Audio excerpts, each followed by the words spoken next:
আপনি কি অনুভব করছেন আগের মতো নামাজে মন বসে না, দোয়া করলেও চোখে পানি আসে না? তাহলে হয়তো আপনার ঈমান দুর্বল হয়ে যাচ্ছে।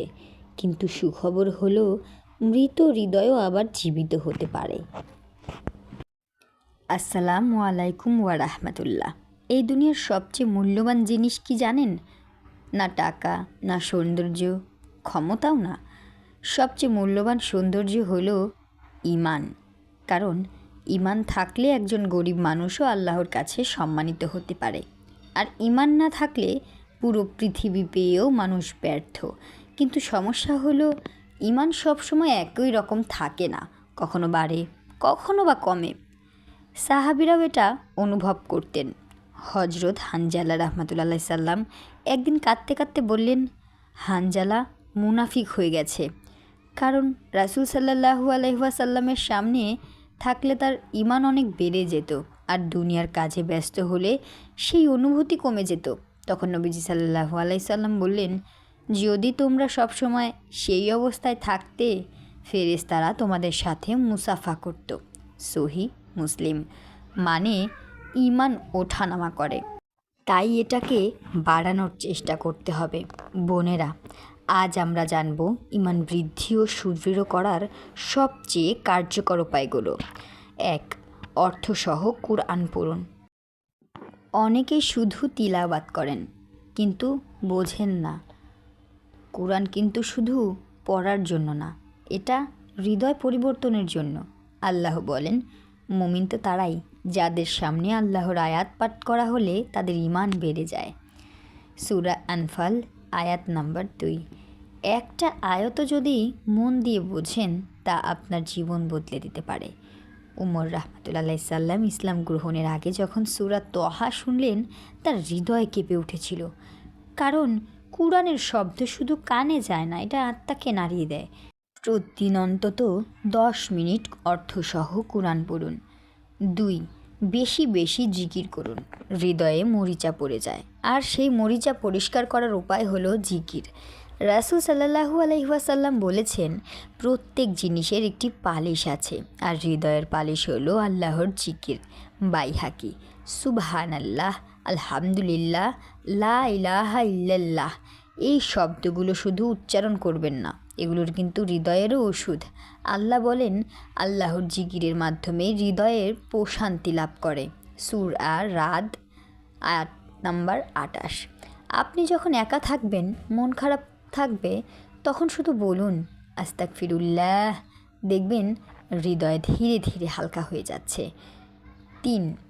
ফরজ ইবাদতের সাথে নফল ইবাদত যোগ করুন। শুধু ফরজ আদায় করলে ঈমানি শক্তিশালী হয় না, নফল ইবাদত হৃদয়কে আল্লাহর কাছাকাছি নিয়ে যায়।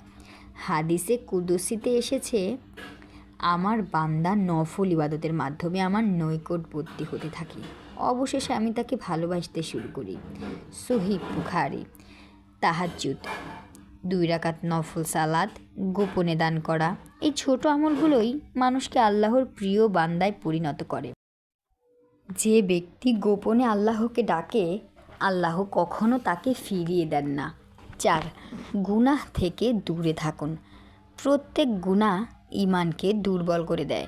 রাসূল সাল্লাল্লাহু আলাইহি সাল্লাম বলেছেন, বান্দা যখন গুনাহ করে তখন তার হৃদয়ে একটি কালো দাগ পড়ে, তীর বিচি। প্রথমে একটা দাগ, তারপর আরেকটা, একসময় পুরো হৃদয় কালো হয়ে যায়।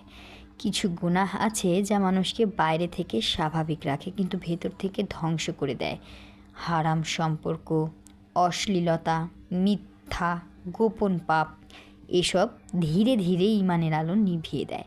তাই আজই নিয়ত করুন, যে গুনাহ আমাকে আল্লাহ থেকে দূরে নেয় আমি তা ছেড়ে দেব। 5. নেককার মানুষের সাথে থাকুন। আপনি যাদের সাথে থাকবেন, ধীরে ধীরে তাদের মতোই হয়ে যাবেন।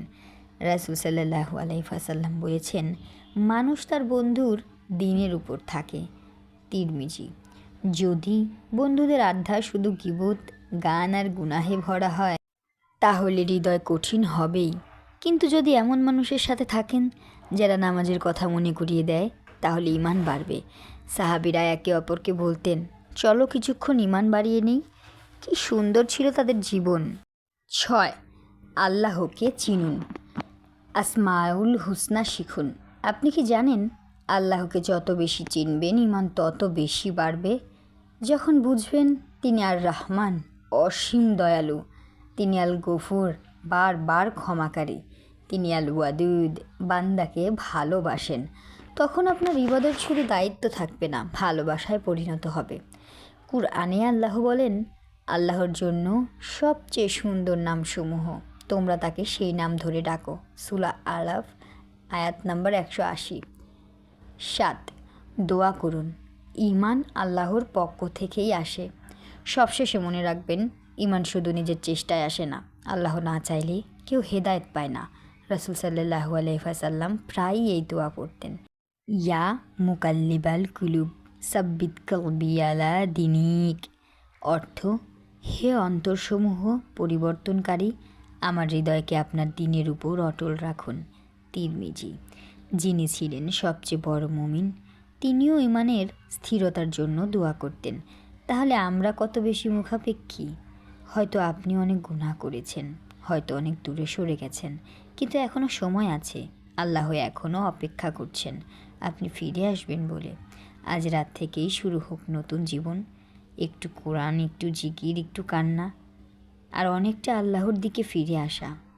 হে আল্লাহ, আমাদের হৃদয়কে ঈমানের আলো দিয়ে ভরিয়ে দিন, গুনাহ থেকে বাঁচার তৌফিক দিন, কুরআনের সাথে সম্পর্ক গভীর করে দিন, আমাদের অন্তরকে আপনার দ্বীনের উপর অটল রাখুন। আমিন। ভিডিওটি যদি আপনার হৃদয় স্পর্শ করে থাকে তাহলে শেয়ার করুন, হয়তো আপনার মাধ্যমে কারো মৃত হৃদয় আবার জীবিত হয়ে যাবে। আর কমেন্টে লিখুন, আল্লাহ আমার ঈমান বৃদ্ধি করুন।